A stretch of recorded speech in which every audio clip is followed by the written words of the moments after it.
Zoid. Freakazoid. Freakazoid is Like being young. You're too old, Freakazoid. I mean, everything was golden and wonderful. Howdy, partner! What is this? Hee-haw! it's the happy cries of children in the winter. No! Look out for that truck, kids. Look out. One day you wake up and you're in the middle of a colonoscopy. The show is Freakazoid. What is it? I don't know. And now, something very special.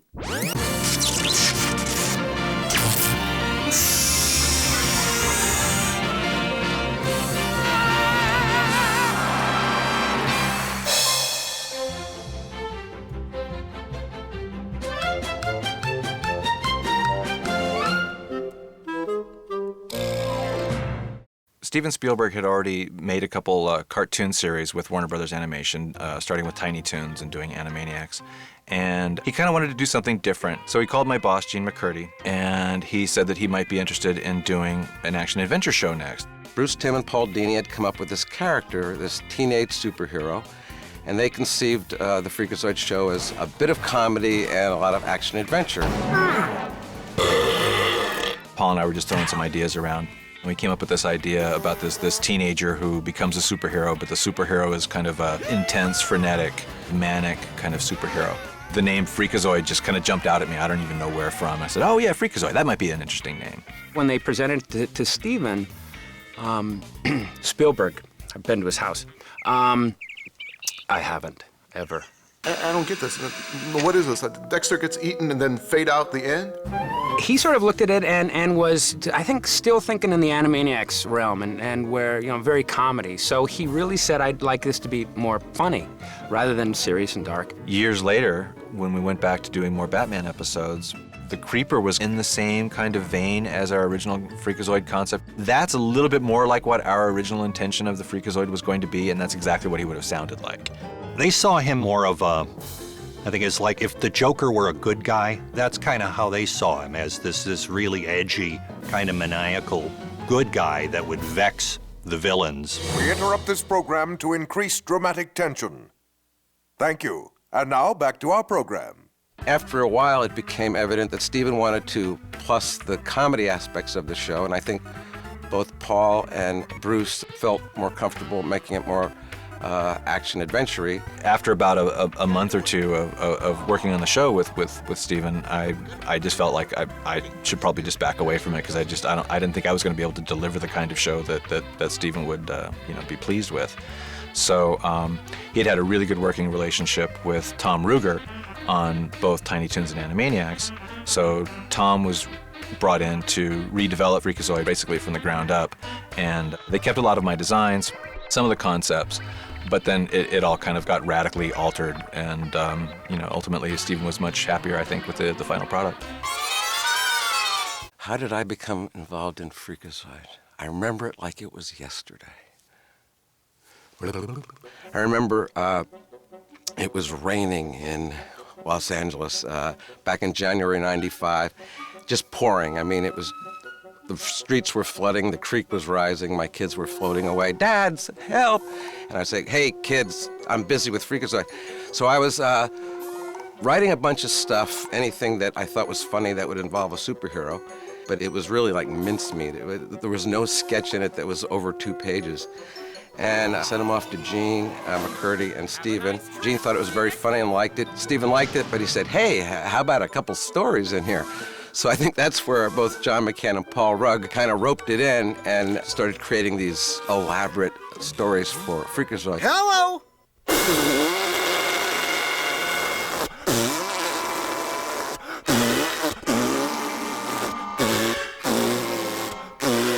Tom Ruger asked John McCann and I to sort of come on board and try to figure out what this was going to be. And the answer was, we didn't know, and still don't.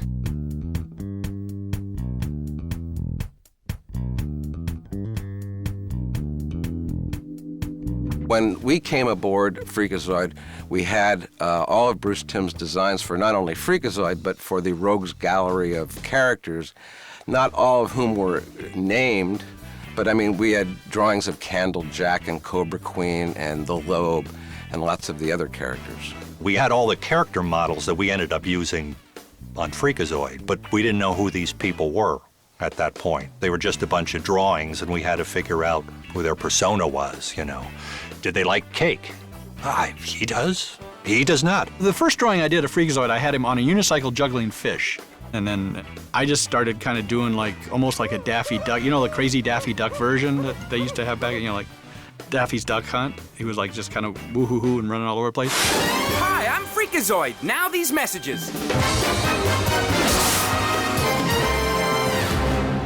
Que vida. Freakazoid was going on the air in 95, September, fall. And in the shows that we had made at Warner Brothers previous to Freakazoid, we had had a really long lead time. Not the case with Freakazoid. We didn't have any real scripts completed until like February. And so we had 8 months to pull this thing together. The way it's supposed to work is you think about a show for like 6 months and you do what they call a Bible. And the Bible is like, well, this character will be blue and float. And you come up with all the reasons why he's blue and float. And then you sort of add on, like his catchphrase will be Winnemucca or whatever. And you write all these things and it's all very, very clever. And then you start writing scripts based on all of that information. We didn't have a day to do any of that. It was like if you jump off a cliff and then build the hang glider on the way down. It was a lot like that, because there was all this, we had to figure out who the characters were and what the rules for this world were, and then we had to write episodes, and the clock was running already for production. When Tom first told John and I, okay, you know, I'm gonna be writing this pilot for Freakazoid, I need you guys to be thinking other thoughts. So I remember John and I spent about a week in our offices together trying to figure out how Dexter became Freakazoid. And we went through everything, and I remember we were both, wow, I think we got it now, and it was a garage door opener. So we ran into Tom's office, and Tom's in the middle of writing this pilot, and we go, Tom, we think we've figured out this whole thing about how he becomes Freakazoid. It's the clicker.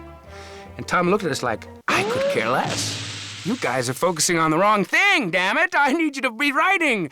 I don't care, that's not what the show's about, you know? I'm freaking out!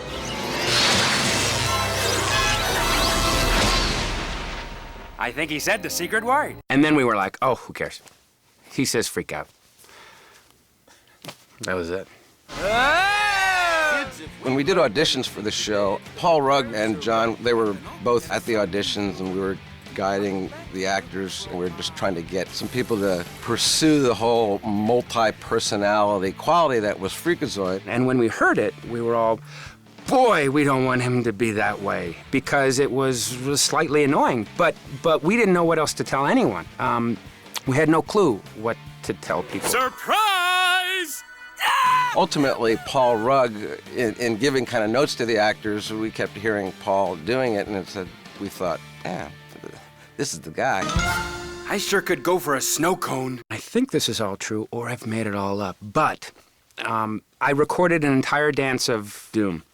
And what Tom said I should do, he says, just improv whenever you want. Just go nuts. Of course, John McCann wrote it, and I didn't want to improv on his line, so I figured before or after each line, I would go nuts and deliver the line as John McCann wrote it. So I just sort of started spewing, and I'm like, bleh, and I'm going, staff, and all this stupid stuff, and I thought, there is no way. This is the dumbest thing I've ever done. Wait! I have an even better idea! There's a point where Freakazoid hops on Cave Guy's head, and he starts chanting like he's like a rabbi.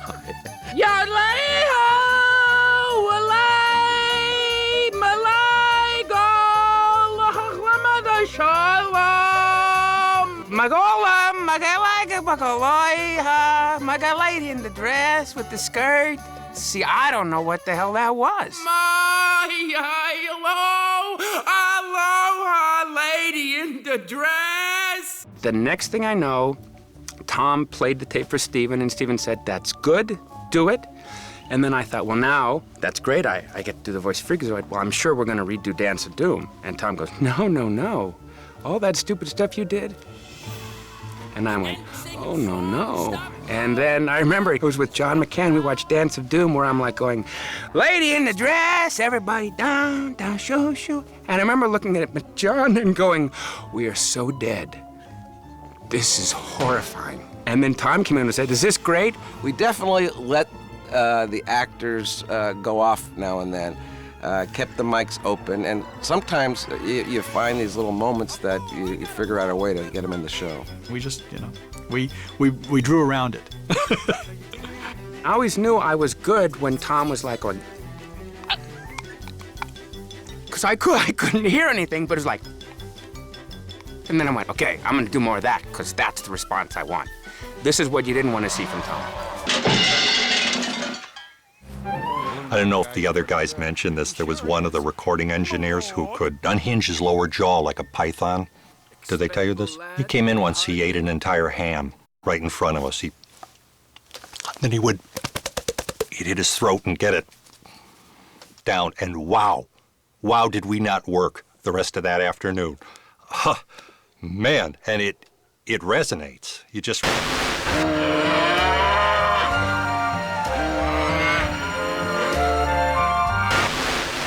I'll beat Jack Kennedy any day. It really is a very zany show. It seems to defy logic at times. The stories are not told in a traditional linear sense. I can't tell you how much from the beginning of page one, the scripts were always different. I mean, there was never a quintessential, this is the formula of Freakazoid. So, as you were writing them, you would think about crazy things, pop culture things. I introduced an episode with Jack Valenti, who was president of the Motion Picture Association of America, because I know the kids love that. Bum, bum, bum. So I wrote that, and Stephen read it, and the next thing I know, we got a call from Stephen, or Tom did, and Tom came to my office and said, Stephen wants more Jack Valenti. And I'm like, wow, okay, more Jack Valenti. And then we got the call that Stephen knows Jack Valenti, so we could get Jack Valenti to come to a recording. Another big plus for kids. So I wrote this whole thing in the middle of the episode where, out of nowhere, Jack Valenti would explain the rating system. Now might be a good time to tell you all about the Motion Picture Association of America's fascinating rating system. And I remember as I was writing it, I was almost like I was smiling because it was so stupid and so weird and so surreal. And I go, this is Freakazoid. We never let the words, what next, bother us. We just, if it seemed funny, I don't know what to write. Well, put that down. Freakazoid doesn't know what to do, and we'll board it and get some music under it and get it out the door. That was kind of a neat way of going with the writers, because it was bringing a whole level that we had never done in animation before. We just had a lot of fun. I mean, if we'd take an afternoon off and we'd go to the movies, we'd see something funny, we'd come back and we'd put it in, or we'd throw a reference in. Like we all went to see Ed Wood, Tom and Paul and I, and then we ended up, pull this string. Pull the string! One of the best things was making very serious people say funny things, like Ed Asner, having him say chubby boy. Norma, it's Cosgrove. Give me a double chubby boy. Having Ricardo Montalban say weenie. Don't say the weenie word. Those are what I take back and I go, wow. Palm trees? Hula girls? Pineapples? Hula girls? Freakazoid, it's one of those shows that works on a lot of different levels. They always say like Rocky and Bullwinkle and things like that. You could watch it as a kid, and then when you're an adult, you appreciate it on a whole different level. Freakazoid is exactly the same way. We did find it when the ratings came in that our audience was skewing older than our target audience. To be honest with you, for kids to see it, and this guy looks like a superhero, but he's not, and why doesn't he fly? Because he runs around with his arms in the air and he runs, and that bothers me. As a kid, I guess, unless someone said, hey, guess what, that's a joke, then I think everyone would be, They put it at 8 o'clock in the morning, 3:30 in the afternoon. They shifted it all around. We couldn't even find it, and we wrote the thing. I think that a lot of people didn't understand what it was going in, and I think the time slot killed us. I think we were more of a teenage show, and there aren't a lot of Nielsen boxes in federal prisons. Had there been, I'm telling you, we would still be on the air today. It's hard to tell why it didn't become like a big hit. It certainly has a cult following. To this day, I'm amazed people come up to me and say, oh yeah, and you worked on that Freakazoid show. And I'm like, wow, really? Because it was only on for those 2 years and it's never been really rerun or anything. But there's been a lot of people ask me about it. It's like, oh, hey, when's it coming out on DVD? And, you know, it's like, wow, okay. So there is kind of like a real small cult following for the show. Yoo-hoo! Are we done? You always hear how, like, you know, the guys at Warner Brothers always make cartoons for themselves, you know, like the Chuck Jones and Friz Freleng and people like that. I think that's what we were doing on Freakazoid. I think Paul and John and Tom were all, you know, making these cartoons that they loved, that they wanted to do, and, you know, we got to be in on it. We really got away with a lot. I have documented proof of that. I have no idea what I'm saying. Freakazoid is its own special brand of animated comedy. We have learned a lot of stuff from Animaniacs, our experience on that, and we built, and we felt that with Freakazoid we made a slightly better mousetrap. I'd like to say that each episode, with its quirkiness and its jumping around and its, you know, non sequiturs, was a carefully constructed allegory of the internal state of Freakazoid, mirroring his psychological and his emotional makeup, showing the teen thrust against his will into the role of superhero, while at the same time being a normal teenager fighting against his body, his family, his peers, and that each episode and the entire series was done with that in mind. I'm gonna say it anyway. I think for what we attempted to do, the fact that we were on 2 days is a testament to our stupidity and our greatness. I think the show's gonna stand up forever. Especially if people buy more of these. Then I think we got it. Call Steven. Let's try to get a movie out of this. You and me together. So long. We're done. Not quite. That's right, kids. New this season, it's the Freakmobile. Now with this nifty boot-kicking attachment. It moves back and forth and even comes with this small, chubby little fanboy suitable for kicking. Wow, what fun! It's the toy we think you should buy. Freakazoid Freakmobile comes complete with boot-kicking attachment and chubby little fanboy. Fingers not included, battery sold separately, song of the Booga Boopin' not available. We thought this would be a funny idea. Who knew? This has been a fake commercial, so don't buy anything and continue enjoying our fine programming. Now we're done.